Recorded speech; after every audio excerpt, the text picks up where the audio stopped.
Ini adalah kisah Muhammad Cheng, seorang mu'alaf Tionghoa yang masuk Islam pada tahun 2005 atau setahun setelah tragedi dahsyat tsunami Aceh pada 26 Desember 2004. Dikutip dari About Islam, saya keturunan Cina.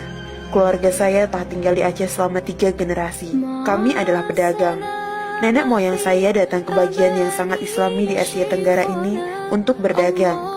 Mereka tetap tinggal karena mereka menemukan lingkungan yang kondusif. Para penguasa adil, ramah, dan tidak mengganggu kita.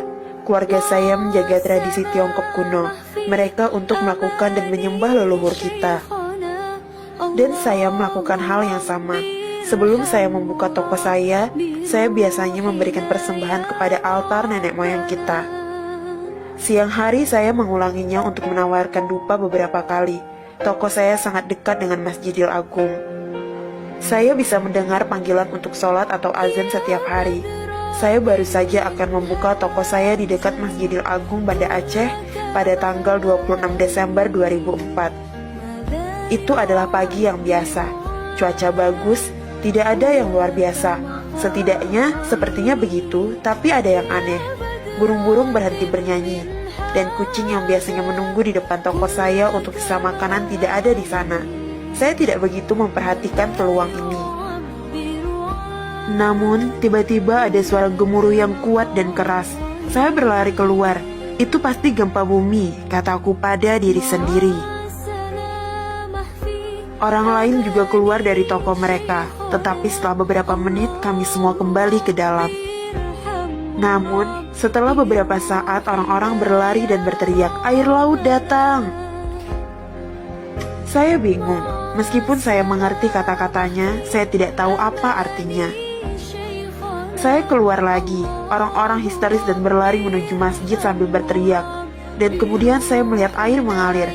Saya segera berlari untuk mengambil kemenyan. Saya ingin meminta bantuan lalu saya. Namun lebih banyak air yang datang, mengalir di jalan dan menuju masjid. Saya menjadi takut dan berlari ke atas. Saya menyaksikan tsunami dari balkon kecil. Semakin banyak air yang datang dan itu tidak bisa dipercaya. Lalu, tiba-tiba saya melihat sesuatu yang sangat aneh. Ada pria jangkung mengenakan pakaian putih. Mereka membuat gerakan seperti polisi yang mengarahkan lalu lintas. Mereka berdiri di berbagai tempat di depan Masjid Agung. Dan air mengikuti arahan mereka. Air membelah beberapa meter di depan masjid dan mengalir di sisi kanan dan kiri masjid. Namun, lebih banyak air yang datang. Kekuatan penuh laut hanya mendorong jalannya ke kota dan menuju masjid. Orang-orang berpakaian putih itu tidak lari seperti orang lain. Padahal ratusan orang bergegas menuju masjid, berlari untuk keselamatan hidup mereka. Beberapa orang jatuh dan air melahapnya. Saya melihat semua ini dari balkon saya. Semakin banyak air, anehnya, saya menyaksikan air tidak masuk ke dalam masjid. Lalu tiba-tiba, lebih banyak pria berpakaian putih muncul dan mereka mengangkat masjid. Iya, mereka mengangkat masjid, seluruh masjid. Tepat di atas tanah dan air menyembur di bawahnya. Saya benar-benar terpana. Apa itu tadi? Jika seseorang memberitahu saya apa yang saya lihat, saya tidak akan percaya padanya. Tidak pernah. Tetapi saya melihatnya dengan mata kepala saya sendiri. Tuhan betul-betul melindungi masjid ini, kataku dalam hati lagi dan lagi. Beberapa minggu setelah bencana tsunami yang mengerikan ini, saya mendorong diri saya untuk menceritakan apa yang saya lihat kepada penjaga toko muslim di sebelah toko saya. Dia menyarankan saya untuk menemui imam masjid. Saya berjalan ke arah masjid dengan ragu-ragu. Ini adalah pertama kalinya dalam hidup saya untuk memasuki komplek masjid. Meskipun pada dasarnya saya telah tinggal di sebelahnya di sepanjang hidup saya. Imam mengenali saya dari kejauhan dan keluar untuk menyambut saya. "Selamat pagi, ada yang bisa saya bantu paman?" Dia menyapa saya dengan sopan. "Aku perlu bicara denganmu," jawabku. Kami duduk dan saya menceritakan seluruh kisahnya. Dia duduk diam, air mata mengalir dari matanya. Setelah saya selesai, kami hanya berpelukan. Pelukan alami inilah yang dipertukarkan oleh orang-orang karena mereka mengalami pengalaman mengerikan yang sama. Imam berkata, "Paman, apa yang kamu lihat adalah malaikat Tuhan mengikuti perintahnya.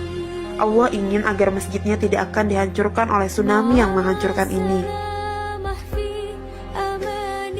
Paman, mungkin Tuhan ingin menunjukkan sesuatu kepada Anda untuk membawa Anda lebih dekat kepadanya, karena Dia mencintaimu. Karena Dia melihat Anda adalah pria yang baik. Dia ingin memberi Anda kebahagiaan di dunia ini dan surga di akhirat. "Apakah Anda ingin menjadi muslim, Paman?" tanyanya hingga membuatku tertegun.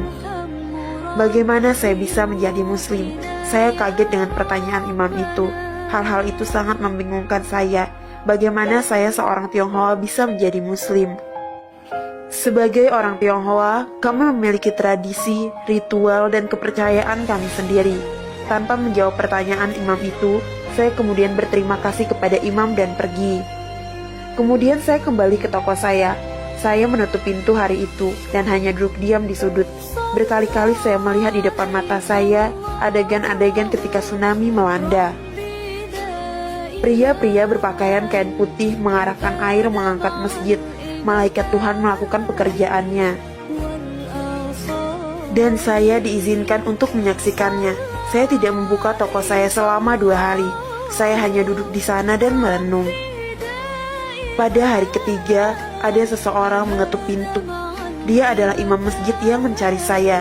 Dia khawatir karena dia melihat toko saya tutup selama 3 hari, dan itu belum pernah terjadi sebelumnya. "Saya sedang berpikir, Imam," ujarku.